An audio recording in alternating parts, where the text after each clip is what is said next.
ಕನ್ನಡ ಸಾಹಿತ್ಯ ಕ್ಷೇತ್ರಕ್ಕೆ ಡಿ.ವಿ.ಜಿ ಅಂತಾನೆ ಹೆಸರಾಗಿರ್ತಕ್ಕಂಥ ಡಿ.ವಿ. ಗುಂಡಪ್ಪನವ್ರ ಕೊಡುಗೆ ಅಪಾರವಾದದ್ದು. ಅವರು ಬರೆದಿರ್ತಕ್ಕಂಥ ಮಂಕುತಿಮ್ಮನ ಕಗ್ಗ ಇವತ್ತಿಗೂ ಕೂಡ ಕನ್ನಡ ನಾಡಿನ ಎಲ್ಲ ಜನರ ಬಾಯಲ್ಲಿದೆ. ಮಂಕುತಿಮ್ಮನ ಕಗ್ಗದಲ್ಲಿರ್ತಕ್ಕಂಥ ಜೀವನದ ಸಾರ, ಒಬ್ಬ ವ್ಯಕ್ತಿ ಇಡೀ ತನ್ನ ಜೀವನದ ಪ್ರತಿಯೊಂದು ಹಂತಗಳಲ್ಲೂ ಕೂಡ ಹೇಗೆ ತನ್ನ ಜೀವನವನ್ನು ರೂಪಿಸ್ಕೋಬೇಕು, ಮತ್ತೆ ಜೀವನದ ಅನೇಕ ನೈಜ ವಿಷಯಗಳನ್ನ ಮಂಕುತಿಮ್ಮನ ಕಗ್ಗದ ಮೂಲಕ ಡಿ.ವಿ. ಗುಂಡಪ್ಪನವರು ನಮಗೆ ಬಹಳ ಅಪೂರ್ವವಾದಂಥ ಕೃತಿಯನ್ನ ಕೊಟ್ಟು ಕನ್ನಡ ಸಾಹಿತ್ಯಕ್ಕೆ ಅವ್ರದೇ ಆದಂತಹ ಒಂದು ಕೊಡುಗೆಯನ್ನು ಕೊಟ್ಟಿದ್ದಾರೆ. ಅದರಲ್ಲೂ ಕೂಡ ವಿಶೇಷವಾಗಿ ಕರ್ನಾಟಕ ರಾಜ್ಯ ಕಂಡಂತಹ ಪತ್ರಿಕೋದ್ಯಮ ಕ್ಷೇತ್ರದ ಅತ್ಯಂತ ಹಿರಿಯ ಪತ್ರಕರ್ತರಲ್ಲಿ ಡಿ.ವಿ. ಗುಂಡಪ್ಪನವರು ಕೂಡ ಒಬ್ರು. ಇಂಥ ಸಂದರ್ಭದಲ್ಲಿ ಡಿ.ವಿ. ಗುಂಡಪ್ಪನವರ ಬಾಲ್ಯವನ್ನ ಕುರಿತಾದಂತಹ ಮಂಕುತಿಮ್ಮನ ಕಗ್ಗ ಒಂದು ಚಿತ್ರವನ್ನ ನಮ್ಮ ಹನಿ ಫಿಲ್ಮ್ ಮೇಕರ್ಸ್ ಅವರು, ನಮ್ಮ ಶಿವಕುಮಾರ್ ಅವರು ನಿರ್ಮಾಪಕರಾಗಿ, ನಮ್ಮ ರಾಜಾ ರವಿಶಂಕರ್ ಅವರ ನಿರ್ದೇಶನದಲ್ಲಿ ಬಹಳಷ್ಟು ಅಚ್ಚುಕಟ್ಟಾದಂತಹ ಒಂದು ಚಿತ್ರವನ್ನ ಮಾಡಿದ್ದಾರೆ. ಅದು ನಿಜಕ್ಕೂ ಕೂಡ ಸಮಾಜಕ್ಕೆ ಬಹಳ ಮಹತ್ವವಾದಂತಹ ಸಂದೇಶವನ್ನ ಸಾರ್ತಕ್ಕಂತಹ ಈ ಮಂಕುತಿಮ್ಮನ ಕಗ್ಗ ಬಹುಶಃ ಎಲ್ಲರೂ ಕೂಡ ನಾವು ನೋಡ್ಲೇಬೇಕಾದಂತಹ ಒಂದು ಚಿತ್ರ ಅಂತ ನನಗೆ ಅನ್ಸುತ್ತೆ. ಯಾಕೆಂದ್ರೆ ನಾನು ಸ್ವಲ್ಪ ಆ ಚಿತ್ರದ ಕೆಲವು ಭಾಗಗಳನ್ನು ನೋಡಿದೆ.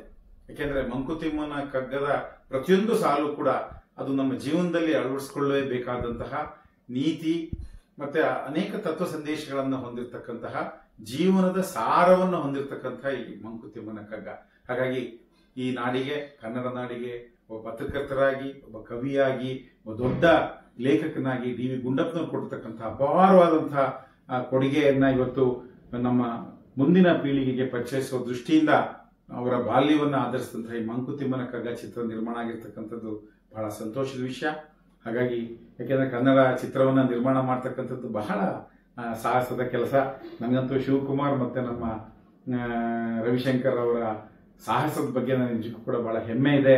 ಕನ್ನಡ ನಾಡಿನ ಈ ಅಪೂರ್ವವಾದಂತಹ ಕೃತಿಯನ್ನ ಕನ್ನಡ ಜನತೆಗೆ ಅವರ ಜೀವನದ ಎಲ್ಲ ಹಂತಗಳನ್ನ ಅವರಿಗೆ ಕನ್ನಡದ ಜನರ ಮುಂದೆ ಇರ್ತಕ್ಕಂಥ ಪ್ರಯತ್ನಕ್ಕೆ ಒಳ್ಳೆಯದಾಗ್ಲಿ. ಮುಂದೆ ಬರ್ತಕ್ಕಂತಹ ದಿನಗಳಲ್ಲಿ ಇದೇ ರೀತಿ ಕನ್ನಡದ ಸೇವೆ ನಡೀಲಿ. ನಿಮ್ಮ ನೇತೃತ್ವದಲ್ಲಿ ಇನ್ನೂ ಅನೇಕ ಚಿತ್ರಗಳು ಬರಲಿ. ಕರ್ನಾಟಕ ರಾಜ್ಯಕ್ಕೆ, ಭಾರತದ ಚಲನಚಿತ್ರ ಕ್ಷೇತ್ರಕ್ಕೆ ನಿಮ್ಮ ಕೊಡುಗೆ ಇನ್ನೂ ಹೆಚ್ಚಾಗಲಿ ಅನ್ನುವುದು ನನ್ನ ಹಾರೈಕೆ. ಈ ಮಂಕುತಿಮ್ಮನ ಕಗ್ಗ ಚಿತ್ರ ಇದೇ ಮೇ 23ನೇ ತಾರೀಕು ರಾಜ್ಯದ ಎಲ್ಲ ಕಡೆಗಳಲ್ಲೂ ಕೂಡ ಬಿಡುಗಡೆ ಆಗ್ತಾ ಇದೆ. ನಾವೆಲ್ಲರೂ ಕೂಡ ನೋಡ್ಲೇಬೇಕಾದಂತಹ ಚಿತ್ರ.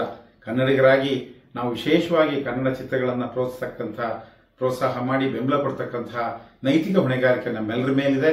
ನಾನು ಕೂಡ ಮಂಕುತಿಮ್ಮನ ಕಗ್ಗ ಚಿತ್ರವನ್ನು ನೋಡ್ತಾ ಇದ್ದೀನಿ. ಬನ್ನಿ, ಎಲ್ಲರೂ ಜೊತೆಯಾಗಿ ಸೇರಿ ಮಂಕುತಿಮ್ಮನ ಕಗ್ಗ ಚಿತ್ರವನ್ನು ನೋಡೋಣ. ನಮಸ್ಕಾರ. ಎಲ್ಲಾಗು ಬೆಟ್ಟದಡಿ ಮನೆಗೆ ಮಲ್ಲಿಗೆಯಾಗು, ಕಲ್ಲಾಗು ಕಷ್ಟಗಳ ಮಳೆಯ ವಿಧಿಸುರಿ, ಕಲ್ಲು ಸಕ್ಕರೆಯಾಗು ದೀನ ದುರ್ಬಲರಿಂಗೆ, ಎಲ್ಲರೊಳಗೊಂದಾಗು ಮಂಕುತಿಮ್ಮ.